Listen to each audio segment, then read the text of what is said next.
ആയിട്ട് ഒട്ടും കട്ടിയില്ലാണ്ട് കോഴിക്കോട്ട ഉണ്ടാക്കുന്നതെങ്കിൽ നോക്കാം. അപ്പോൾ ഈ കോഴിക്കോട്ട ഞാൻ അരിപ്പൊടി കൊണ്ടാണ് ഉണ്ടാക്കാൻ വേണ്ടിയിട്ട് പോണത്. അപ്പോൾ ഗോതമ്പ് പൊടി കൊണ്ടുള്ള കോഴിക്കോട്ടയുടെ വീഡിയോ ഞാൻ നേരത്തെ തന്നെ അപ്ലോഡ് ചെയ്തിട്ടുണ്ട്. അപ്പോൾ നിങ്ങൾക്ക് ആ റെസിപ്പി വേണമെന്ന് വെച്ചിട്ടുണ്ടെങ്കിൽ യൂട്യൂബിൽ മിയ കിച്ചൻ ഗോതമ്പ് കോഴിക്കോട്ട എന്ന് പറഞ്ഞിട്ട് സെർച്ച് ചെയ്തിട്ടുണ്ടെങ്കിൽ ആ റെസിപ്പി കിട്ടും.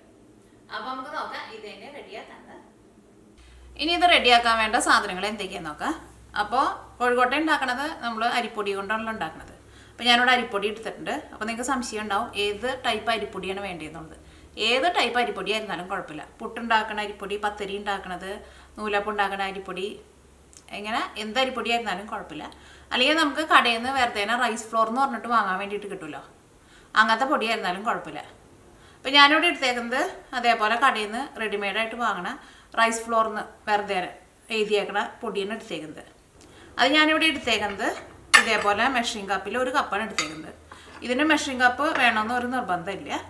അപ്പോൾ ഇനിയിപ്പോൾ നമ്മൾ ഗ്ലാസ്സിലാണ് എടുക്കണതെന്ന് വിചാരിക്കുക.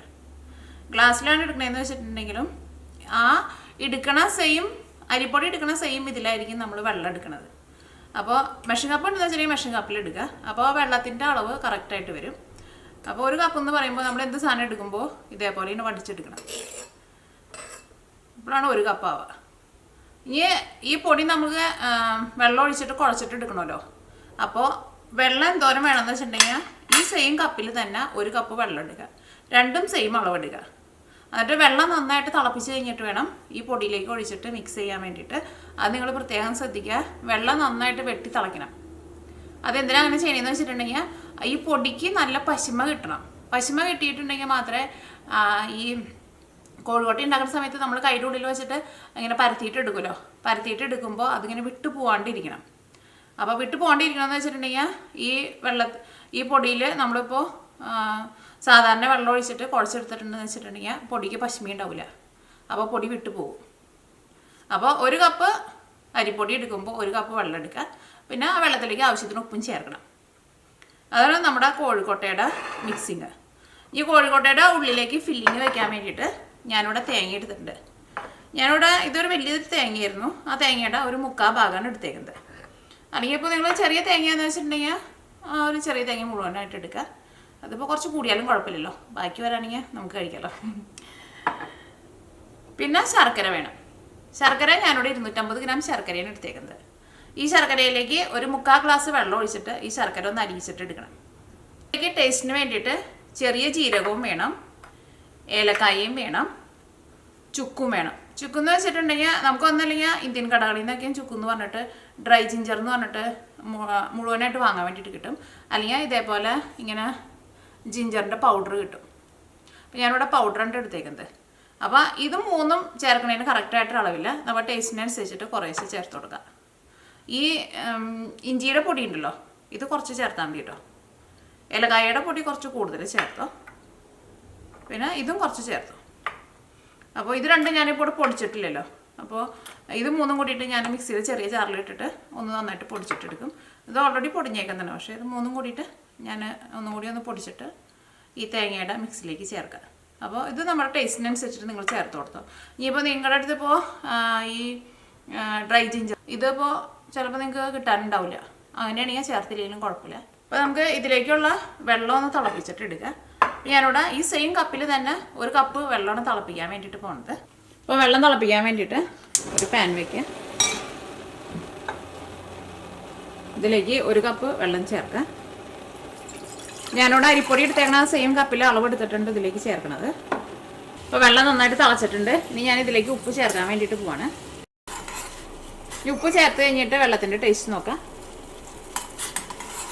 വെള്ളത്തിൽ ഉപ്പ് ഒരു പൊട്ടിക്കൊന്ന് കൂടി നിന്നാൽ മതി. ഈ വെള്ളത്തിലേക്ക് ഓയിലും ചേർക്കണം കേട്ടോ. അപ്പോഴായിരിക്കും നമ്മുടെ പൊടി നല്ല സോഫ്റ്റ് ആയിട്ട് വരാം. ഞാനിവിടെ ടേബിൾ സ്പൂണിലാണ് ചേർക്കുന്നത്. ഞാൻ ഇതിലേക്ക് ഒരു 1.25 ടേബിൾ സ്പൂൺ ഓയിൽ ചേർത്തിട്ടുണ്ട്. ഏത് ടൈപ്പ് ഓയിലായിരുന്നാലും കുഴപ്പമില്ല.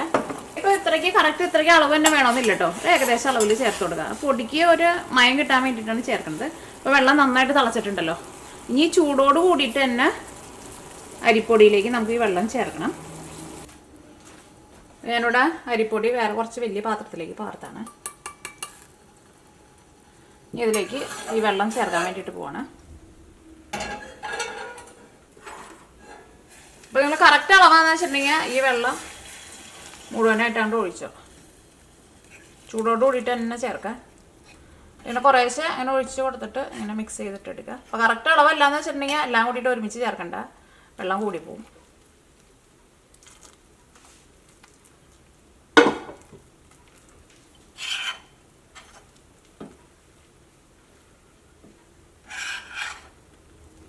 ഒരു കറക്റ്റ് അളവ് അറിഞ്ഞിരിക്കുകയാണെങ്കിൽ നല്ലത് എപ്പോഴും. കാരണം അല്ലെങ്കിൽ നമ്മൾ കുറേശ്ശെ നമ്മൾ ഒഴിച്ച് ഇപ്പോൾ നമ്മൾ മിക്സ് ചെയ്ത് കഴിഞ്ഞിട്ട് പിന്നെ വെള്ളം കുറവുണ്ടെങ്കിൽ രണ്ടാമതൊക്കെ ചേർത്ത് വന്നു കഴിയുമ്പോൾ ചിലപ്പോൾ ആ പൊടിയുടെ അങ്ങോട്ട് ചൂടാറും.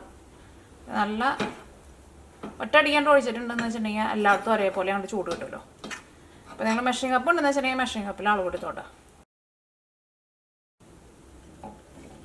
അപ്പോൾ ഇത് നമുക്ക് കൈ കൊണ്ട് കുഴയ്ക്കണ ഒരു ചൂടായിട്ടുണ്ട്. ഇനി ഇത് കൈ കൊണ്ട് നല്ല സോഫ്റ്റായിട്ട് കുഴച്ചിട്ട് എടുക്കണം.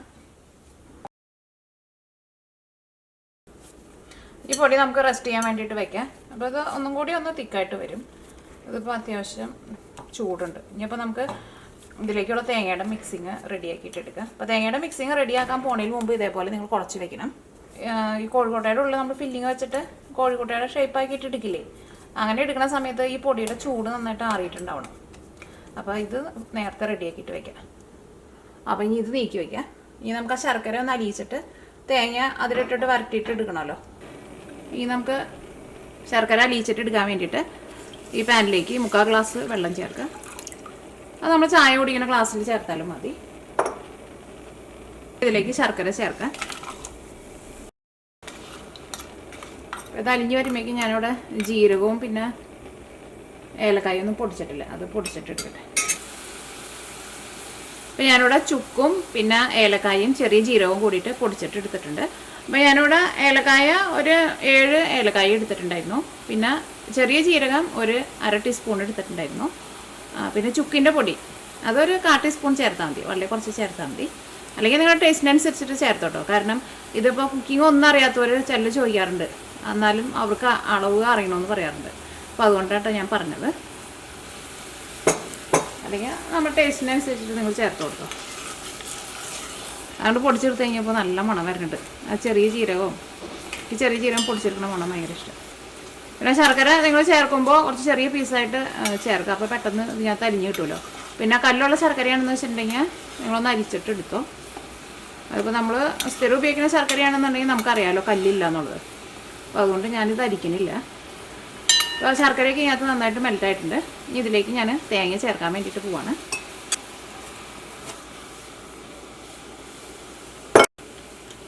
ഇനി ഞാനിതിലേക്ക് ആ പൊടിച്ച് വെച്ചേക്കണ നമ്മുടെ പൊടിയുണ്ടല്ലോ അതും ചേർക്കാണ്.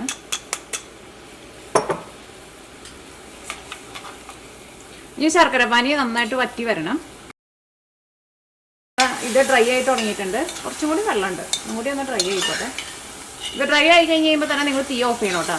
പിന്നെയും കുറേ നേരം ഇട്ടിട്ട് അങ്ങോട്ട് ഭയങ്കര ഡ്രൈ ആക്കിയിട്ടുണ്ടെങ്കിൽ എന്തുണ്ടാവുക വെച്ചിട്ടുണ്ടെങ്കിൽ ചിലപ്പോൾ ഈ ശർക്കര ഈ നൂലായിട്ട് വരും. അപ്പോൾ നമ്മൾ കോഴിക്കോട്ടയുടെ ഉള്ളിൽ വെച്ചിട്ടുണ്ടെന്ന് വെച്ചിട്ടുണ്ടെങ്കിൽ ഭയങ്കര തിക്കായിട്ടിരിക്കും. ഇതിപ്പോൾ നല്ല കറുത്ത ശർക്കരയായിരുന്നു, അതുകൊണ്ട് തന്നെ നല്ല കളർ കിട്ടിയിട്ടുണ്ട്. ഇനി ഞാനോട് തീ ഓഫ് ചെയ്യാൻ വേണ്ടിയിട്ട് പോവാണ്.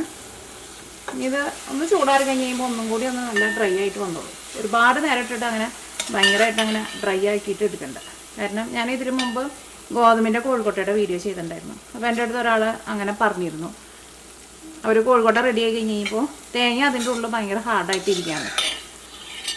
അത് എനിക്ക് തോന്നണു ഇങ്ങനെ നമ്മൾ കുറേ നേരം ഇട്ടിട്ട് ഇങ്ങനെ ഡ്രൈ ആക്കിയിട്ട് എടുത്ത് കഴിഞ്ഞ് കഴിയുമ്പോൾ ശർക്കര ആയിരുന്നാലും പഞ്ചസാര ആയിരുന്നാലും ഒരു നൂലാവുമല്ലോ, ഭയങ്കര സ്റ്റിക്കി പോലെ ആവുമല്ലോ, അങ്ങനെ ആയിട്ടുണ്ടാവും. ഇനി ഇത് ചൂടാറണം കേട്ടോ. അപ്പോൾ ഇത് ചൂടാറാൻ വേണ്ടിയിട്ട് ഞാനിത് വേറെ പാത്രത്തിലേക്ക് പകർത്തി വയ്ക്കുകയാണ്. ഇത് കാണുമ്പോൾ തന്നെ കഴിക്കാൻ വേണ്ടിയിട്ട് തോന്നുന്നുണ്ട്.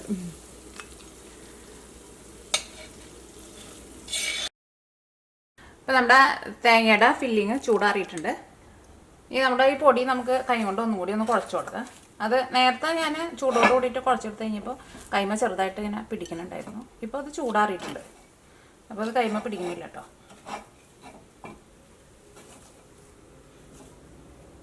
എങ്ങാനും കൈമ പിടിക്കുന്നുണ്ടെന്ന് വെച്ചിട്ടുണ്ടെങ്കിൽ നിങ്ങൾ കൈമ കുറച്ച് ഓയിലൊന്ന് തൂത്ത് കൊടുത്തോ.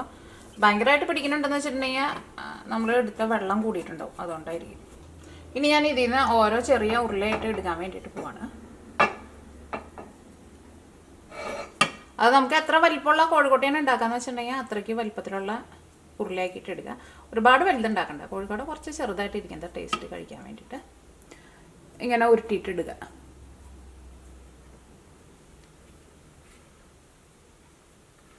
അത് നല്ല സ്മൂത്തായിട്ടിരിക്കുന്നുണ്ട്, നല്ലൊരു സ്മൂത്ത് ബോളായിട്ടിരിക്കുന്നുണ്ട്. എന്നിട്ട് ഇങ്ങനെ കയ്യിൽ വെച്ചിട്ട് ഉരുട്ടത്.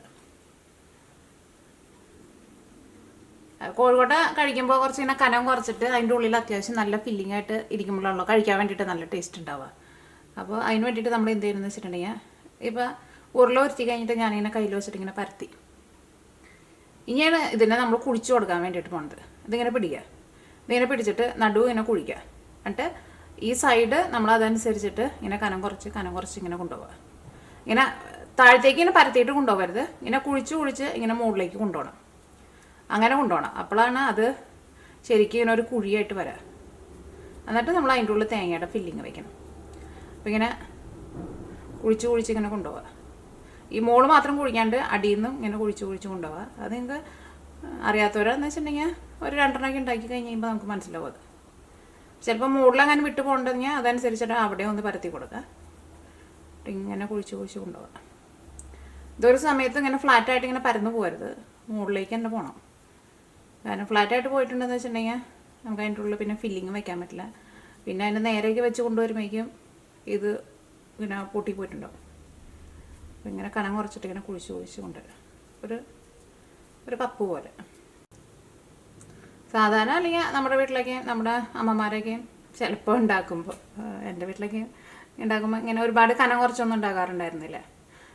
ജസ്റ്റ് ഒന്ന് പരത്തും, എന്നിട്ട് അതിൻ്റെ ഉള്ളിൽ അങ്ങനെ ഫില്ലിങ് വയ്ക്കും. അത് കഴിഞ്ഞിട്ട് കോഴിക്കോട്ടയുടെ ഷേപ്പാക്കിയിട്ട് എടുക്കും. തിരക്കിലൊക്കെ ഉണ്ടാക്കുമ്പോൾ അങ്ങനെയൊക്കെ ഉണ്ടാക്കും. ഇനി ഇതിൻ്റെ ഉള്ളിലേക്ക് ഫില്ലിങ് വയ്ക്കാൻ വേണ്ടി പോവാണ്. ഇതേപോലെ ഇങ്ങനെ കനം കുറച്ചിട്ട് ഇങ്ങനെ കുഴിച്ചിട്ട് പരത്തിയിട്ടെടുക്കുക. അപ്പോൾ ഇതിൻ്റെ ഉള്ളിലേക്ക് ഫില്ലിങ് വയ്ക്കുക.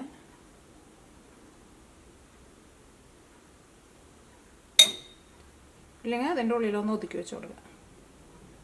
ഇനി ഇതിനെ ഇങ്ങനെ നമ്മൾ കൂട്ടണം. ഇങ്ങനെ ഈ മൂലയ്ക്ക് നിന്ന് ഇങ്ങനെ ഞെറിഞ്ഞ് ഇങ്ങനെ കൊണ്ടുപോവുക, ഇങ്ങനെ കൊണ്ടുവരാം.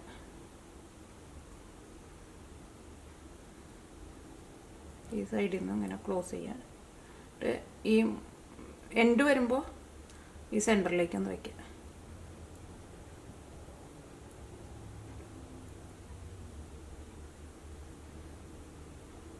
ഇത് എല്ലാ സൈഡും നമ്മൾ അടച്ചില്ലേ. ഇനി ഇത് പതുക്കെ കയ്യിൽ വെച്ചിട്ട് ഇങ്ങനെ ഉരുട്ടിയിട്ടെടുക്കുക. നമ്മളിങ്ങനെ ഉരുട്ടിയെടുക്കുന്ന സമയത്ത് ഇപ്പം നമ്മൾ ആ കൂട്ടിയെടുത്ത് എവിടെയെങ്കിലും വിട്ടു പോകുന്നുണ്ടെന്ന് വെച്ചിട്ടുണ്ടെങ്കിൽ അവിടെ നമ്മൾ ക്ലോസ് ചെയ്ത് കൊടുക്കണം കേട്ടോ. ഇവിടെയാണ് നമ്മൾ ക്ലോസ് ചെയ്ത സ്ഥലം. അതിങ്ങനെ കയ്യിൽ നമുക്ക് എങ്ങനെ തോന്നുന്നത് വെച്ചിട്ടുണ്ടെങ്കിൽ അതേപോലെ ഉരുട്ടിയിട്ടെടുക്കുക. ഒട്ടും കനം കൊടുക്കരുത് കേട്ടോ. ഞാനിതിപ്പോൾ കയ്യിൽ വെച്ചിട്ട് ഇങ്ങനെ ഉരുട്ടുന്ന സമയത്ത് ഭയങ്കര കനം കുറച്ചിട്ടാണ് ചെയ്യണത്. കാരണം ഇത് ഭയങ്കര സോഫ്റ്റായിട്ടാണ് ഇരിക്കുന്നത്. അപ്പോൾ ഭയങ്കര കനം കൊടുത്തിട്ടുണ്ടെങ്കിൽ ഇതാണ്ട് പൊട്ടിപ്പോവും.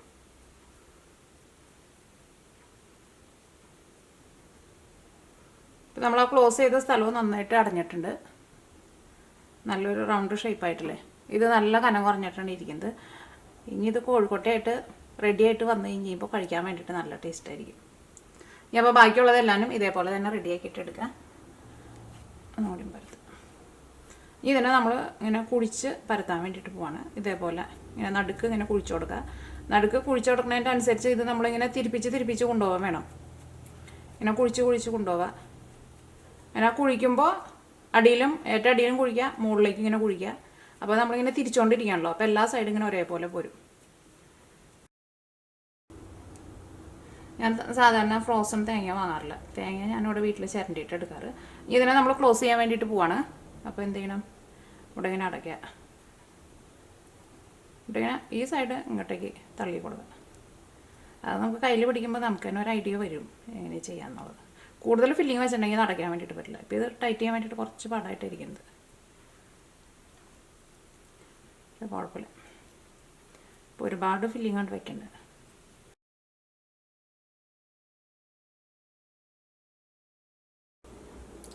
ഇപ്പോൾ നമ്മുടെ കോഴിക്കോട്ട റെഡി ആയിട്ടുണ്ട്. അപ്പോൾ ഞാനിവിടെ ഇതേപോലത്തെ ഒരു 7 വലിയ കോഴിക്കോട്ടയാണ് ഉണ്ടാക്കിയേക്കുന്നത്.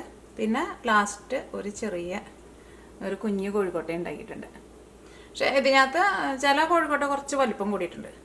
അപ്പോൾ നമുക്ക് ഇത്രയ്ക്ക് പൊടി എടുക്കാമെന്ന് വെച്ചിട്ടുണ്ടെങ്കിൽ അത്യാവശ്യം വലിപ്പമുള്ള ഒരു 8 കോഴിക്കോട്ട ഉണ്ടാക്കാൻ വേണ്ടിയിട്ട് പറ്റും. ഇത് ഞാൻ ആവിയിൽ വേവിച്ചിട്ട് എടുക്കാൻ വേണ്ടിയിട്ട് പോവാണ്. നമ്മൾ ഇഡ്ഡലിയൊക്കെ വേവിച്ചിട്ട് എടുക്കില്ലേ, അതേപോലെ. അപ്പോൾ ഞാൻ ആവിയിൽ വേവിച്ചിട്ട് എടുക്കാൻ വേണ്ടിയിട്ട് ഞാനിവിടെ ഇഡ്ഡലി പാത്രത്തിലേക്ക് വെള്ളം ചേർക്കാണ്. ഇഡ്ഡലി പാത്രത്തിൻ്റെ ഒരു 1/4 ഭാഗത്തിൽ കുറച്ച് താണി ഇരുന്നാൽ മതിട്ടോ, അങ്ങനെ ഒരുപാട് വെള്ളം ആവശ്യമില്ല. ഇതിലേക്ക് ഞാനിവിടെ ഇതേപോലത്തെ തട്ടണ വയ്ക്കാൻ വേണ്ടിയിട്ട് പോകുന്നത്. ഇതിലേക്ക് കോഴിക്കോട്ട വയ്ക്കാം. ഉള്ളിൽ നിന്ന് നന്നായിട്ട് ആവി വന്നു കഴിഞ്ഞിട്ടുണ്ടെങ്കിൽ ആവി വന്നു കഴിഞ്ഞിട്ട് പിന്നെ ഒരു 10 മിനിറ്റും കൂടി ആവി നന്നായിട്ട് വന്നാൽ മതി.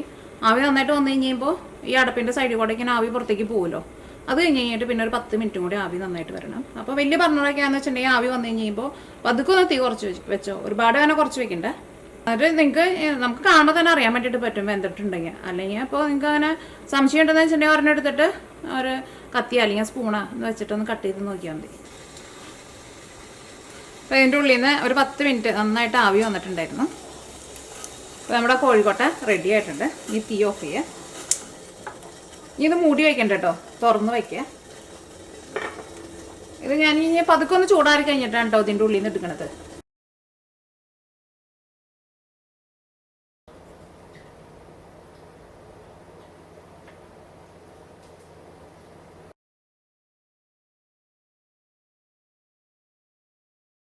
അപ്പോൾ ഇതിൻ്റെ ഉള്ളിലായിരുന്നാലും എല്ലാ സ്ഥലത്തും ഒരേപോലെയാണ് കനം. അല്ലെങ്കിൽ നമ്മൾ അതേപോലെ കുഴിക്കാണ്ട് ഉണ്ടാക്കിയിട്ടുണ്ടെന്ന് വെച്ചിട്ടുണ്ടെങ്കിൽ ചില സ്ഥലത്ത് കനം കൂടിയിട്ടിരിക്കും. അപ്പോൾ ഇതിൻ്റെ ഉള്ളിലായിരുന്നാലും തേങ്ങയുടെ ഫില്ലിംഗ് ആയിരുന്നാലും അത്യാവശ്യം നന്നായിട്ടുണ്ട് താനും. തേങ്ങയുടെ ഫില്ലിംഗ് ആയിരുന്നാലും ഒരുപാടാണ് ഹാർഡായിട്ടല്ല ഇരിക്കുന്നത്, കുറച്ച് ജ്യൂസി ആയിട്ടാണ് ഇരിക്കുന്നത്. നമ്മുടെ കോഴിക്കോട്ട റെഡി ആയിട്ടുണ്ട്. അപ്പോൾ ഇതിപ്പോൾ അരിപ്പൊടി കൊണ്ട് ഉണ്ടാകുന്ന കോഴിക്കോട്ടയാണല്ലോ. അപ്പോൾ ഞാൻ ഗോതമ്പ് പൊടി കൊണ്ടുള്ള കോഴിക്കോട്ട ഞാൻ നേരത്തെ തന്നെ അപ്ലോഡ് ചെയ്തിട്ടുണ്ട്. അപ്പോൾ നിങ്ങൾക്ക് ആ റെസിപ്പി വേണമെന്ന് വെച്ചിട്ടുണ്ടെങ്കിൽ യൂട്യൂബിൽ മിയ കിച്ചൻ വീറ്റ് കോഴിക്കോട്ട എന്ന് പറഞ്ഞിട്ട് അല്ലെങ്കിൽ ഗോതമ്പ് കോഴിക്കോട്ട എന്ന് പറഞ്ഞിട്ട് സെർച്ച് ചെയ്താൽ മതി. അപ്പോൾ നിങ്ങൾക്ക് ആ റെസിപ്പി കിട്ടും. അപ്പോൾ ഓശാനയ്ക്ക് നിങ്ങളെല്ലാവരും ട്രൈ ചെയ്ത് നോക്കാം. നിങ്ങൾക്ക് എല്ലാവർക്കും നല്ല ഇഷ്ടമാവും.